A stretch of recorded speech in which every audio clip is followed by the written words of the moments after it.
Word of God calls out to Christians to love their preborn neighbors as themselves, and that we, as Christians, are to occupy till Jesus Christ comes.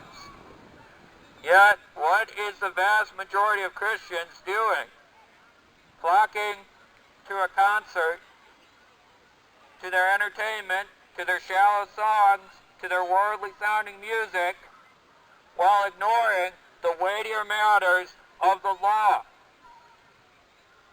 Jesus Christ condemned the Pharisees for ignoring the weightier matters of the law, that they would tithe these certain things, but then ignore love, justice, mercy.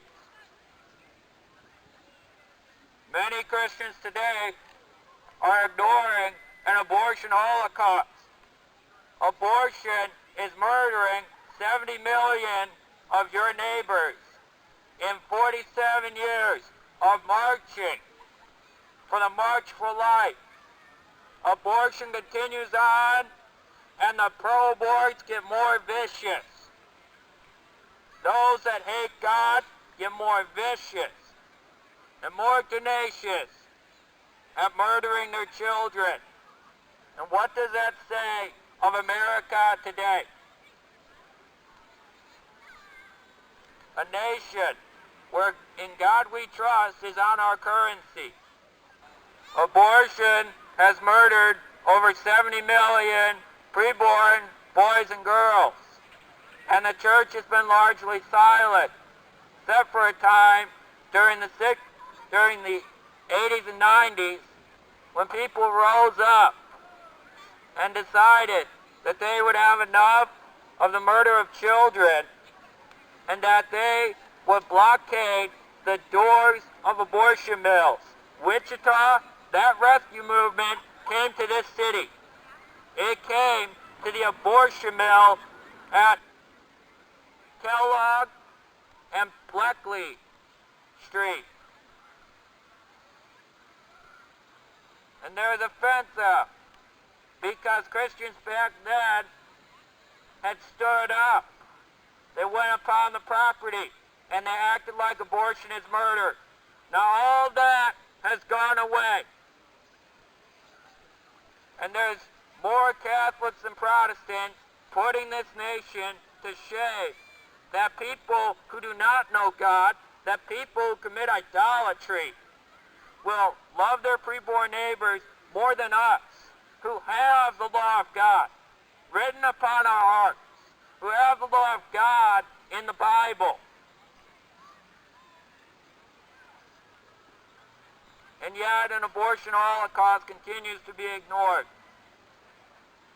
People would rather enjoy their entertainment. This is what the Word of God says to a nation that will call solemn assemblies and then go back to their lives, which is what all of you will do. You'll get your little spiritual high, and then you'll go back to your own life. Isaiah 1:15, when you spread forth your hands, I will hide my eyes from you. Previous verses declare, when you come to appear before me, who requires you of this trampling of my corpse? Bring no more vain offerings. Incense is an abomination to me. New moon and Sabbath and the calling of assemblies, I cannot endure iniquity and solemn assembly. Your new moons and your appointed feasts, my soul hates. They have become a burden to me. I am weary of bearing them. When you spread forth your hands, I will hide my eyes from you. Even though you make many prayers, I will not listen. Your hands are full of blood. Wash yourselves, make yourselves clean, remove the evil of your doings. Cease to do evil, learn to do good. Seek justice, correct oppression, defend the fatherless, and plead for the widow. And yet so many Christians, they will read that passage and ignore it. God cannot bless a nation that murders its children. God cannot bless a nation that curses it with everything they do, and the Christians remain largely silent.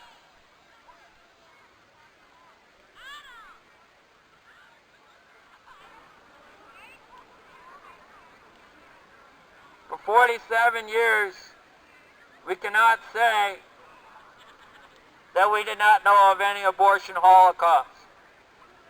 47 years, God has shown mercy upon this nation. When abortion has been put on the forefront of people's minds, it's put on the forefront of this city's mind in the 90s, 1991, when what was called the Summer of Mercy happened. And people blockaded the doors and treated abortion as murder.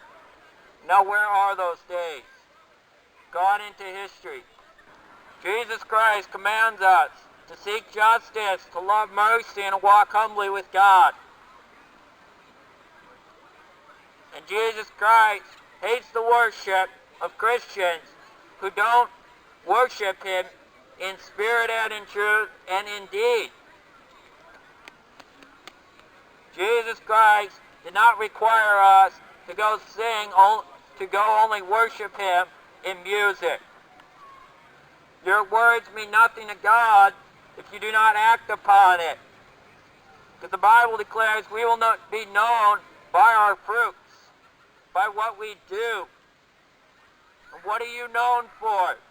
Singing a bunch of songs that are shallow for 4 hours and then going away into your own life?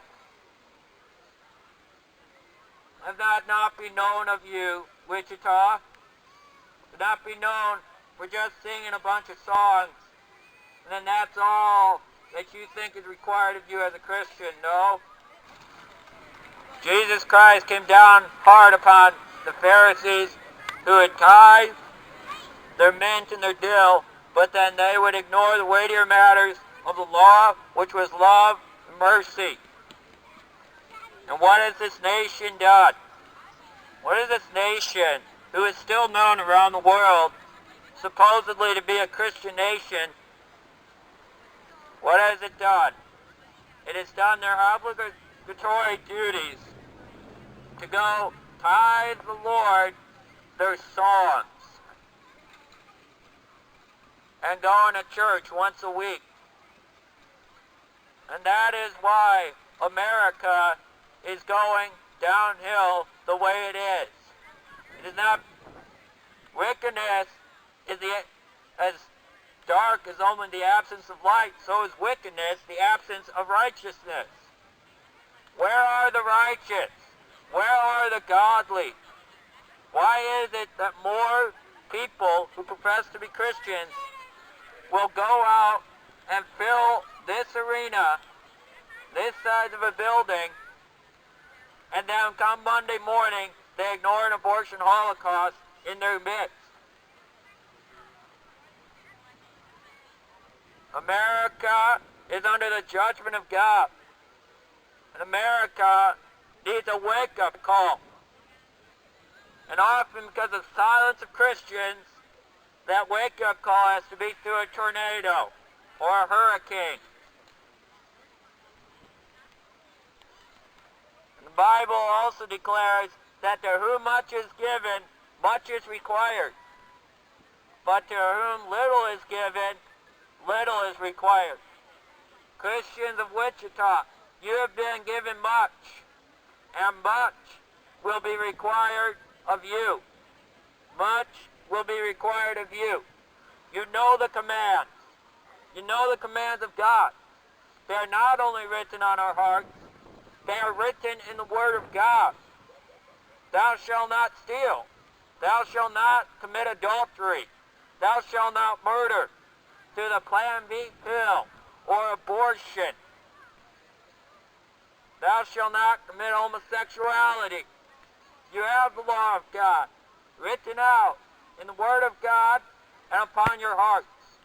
and much will be required of you if you continue to ignore the commands of God. Because God also commands that you live holy, that you live right before Him, and that you seek justice, correct oppression,